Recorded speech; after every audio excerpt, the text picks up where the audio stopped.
Ереуілге шыққан қос компанияның жұмысшыларының жалақысы көтерілетін болды. Атап айтар болсақ, Бәшенкөл кенішіндегі АМК мұнай компаниясының әрбір жұмысшысының айлығына ақпан-сәуір аралығында 40 мың теңге қосылады. Әр жұмысшыға 40 мыңдай жалақысына ақша қосылды. Енді айта кетуіміз керек, осы мынау компания фирма Ада Ойл деген компания қызмет көрсетеді. Солардың басшыларымен кездескен уақытта олар өздері де осы мәселені қарап, Алматыдағы басшыларына шығып, осы ақылдасып, осы мәселелерге байланысты осыны ұсыныс берілді. Енді 3 айдың ішінде, февральдан бастап 3 айдың ішінде осы компаниямен бірге шарттары тоқтатылады.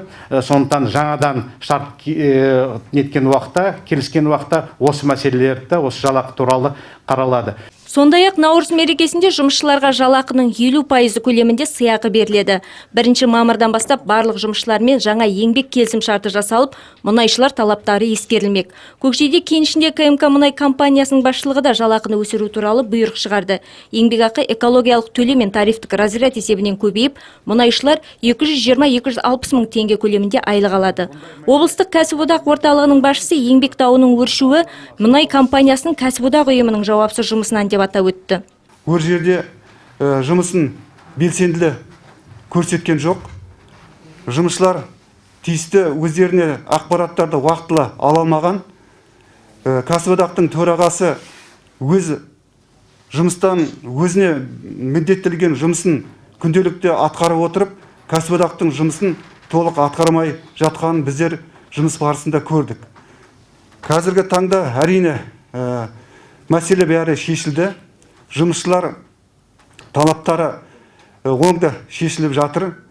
Дегенмен де біз ойлаймыз, осы КМК мұнай компаниясында бір жақсы белсенді жұмысшылардың арасында жұмысшы табылып, жиналыс көлемінде орналастырып, ұйымдастырылып, жаңадан кәсіподақ бастаушы төрағасы сол жерден сайланып, белсенді жұмыс жасайды ғой деген ойдаймыз. Темір ауданының әкімі Жолдас Батырханда екі жақты келісімге келіп, ортақ мүдденің оңтайлы шешілуі үшін тараптармен кездесті. Осы жерден айлық өсер, келісерсіздер, бет жетісудің қажеті жоқ. Себебі бүгін бір күнгі айқайдың 40 күнгі кесірі болады. Шама келгенше жігіттер тоқтап қалатындай мүмкіндік болса, барып көмектесе қойыңыздар. Себебі түбі ертең осы жерде нан жейін десеңіздер.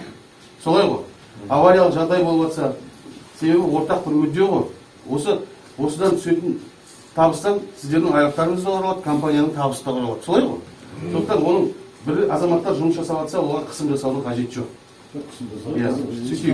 Сосын, ал егер жаңағыдай бір қиын жағдай болып жатқан кезде көмектесе қойсаңыздар да, ол бір азаматтыққа жатады.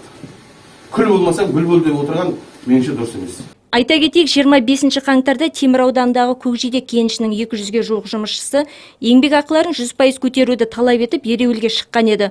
7 күннен соң екі тарап мәмілеге келіп, мұнайшылар жұмыстарына қайта кірісті. Сондай-ақ жаңа жатақхана салынып, жұмысшыларды таситын қызметтік автобуста бөлінбек. Ал 29 қаңтарда АМК мұнай компаниясының 80-ге жуық жұмысшысы ереуілге шыққан еді. Қазір мұнайшылар жұмыс орнында. Жалпы облыста 7 мыңға жуық тұрғын мұнай саласында жұмыс істейді. Әлия Мырзағалиқызы, Сергей Калашников, тәулік.